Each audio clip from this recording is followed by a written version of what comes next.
Time drifted by. Following the end of the great Titanomachy, the thunderous roars of war faded into silence, leaving only a majestic stillness atop Mount Olympus. Zeus, the king of gods, established absolute dominion over the universe. The world was at peace, yet it was empty. The earth was fertile, but had no master. The rivers ran clear, but had none to drink from. The forests were lush and green, but lacked the breath of life. Zeus realized it was time for the world to be filled. He entrusted a monumental task to two loyal Titan brothers who had escaped imprisonment in Tartarus: Prometheus, the afterthinker, impulsive and swift, and Prometheus, the forethinker, imbued with wisdom and compassion. Excited by the prospect of creating life, Prometheus volunteered to distribute special traits to all creatures, leaving Prometheus to inspect the work later. By Prometheus's hand, animals of all shapes and sizes were born, beautiful and complete.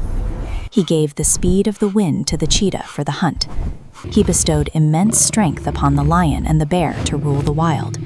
He granted majestic wings to the eagle to touch the horizon, thick wool to the sheep, and a sturdy shell to the tortoise. Prometheus indulged in gifting these treasures from the celestial vault until he forgot one thing: the final and most important creation. When it came to create man, Prometheus was met with a shocking truth. The treasury of talents was empty. There was no speed, no strength, no claws, nor even fur to ward off the cold.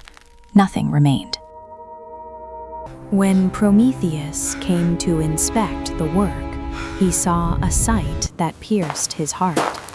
While other animals could survive, play, and hunt freely, man, the creature he had carefully molded from clay and water in the likeness of the gods, lay shivering on the cold earth.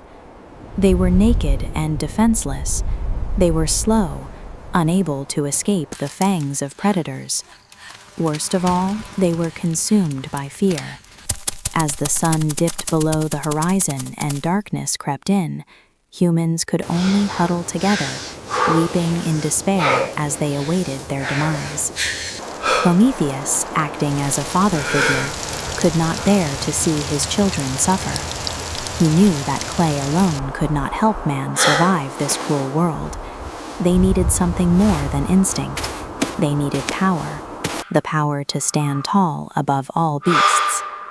That power was one thing: Agni, the sacred fire, the flame that brings light to the darkness, warmth to the cold, and serves as a weapon that all beasts fear. However, the sacred fire was the forbidden treasure of Zeus, a divine prerogative that lowly humans were not worthy to touch. But Prometheus's love for humanity outweighed his fear of the King of Heaven. In the deepest of nights, the wise Titan committed a daring act. He slipped through the mists of Olympus, infiltrating the forge of Hephaestus, or, as some legends say, he stole a spark from Helios's sun chariot. Prometheus used a hollow stalk of fennel, its dry pith ready to catch a spark. Flick! An orange glow ignited within the stalk. He hurried down from the heavens, cloaked in darkness, returning to the world of mortals in silence. And then, a historic moment arrived. Prometheus delivered the first flame to humanity. As the light blazed within their caves, the fear in their eyes transformed into a spark of hope. With this fire, man no longer shivered. With this fire, they cooked food, defended themselves, and began to build civilization. From the weakest of creatures, humans rose to become the masters of the earth. The lights from human villages began to glow, one by one, until they rivaled the stars in the night sky. Yet the glory of man was an insult to the honor of Zeus. From his high throne, the king of gods saw the plumes of smoke rising from the earth. Zeus's face twisted in fury, and the thunderbolts in his hand began to growl. Prometheus knew well that his actions would bring ruin upon himself, but to trade for the survival and the smiles of humanity, he was willing to sacrifice everything, even if the price was eternal agony.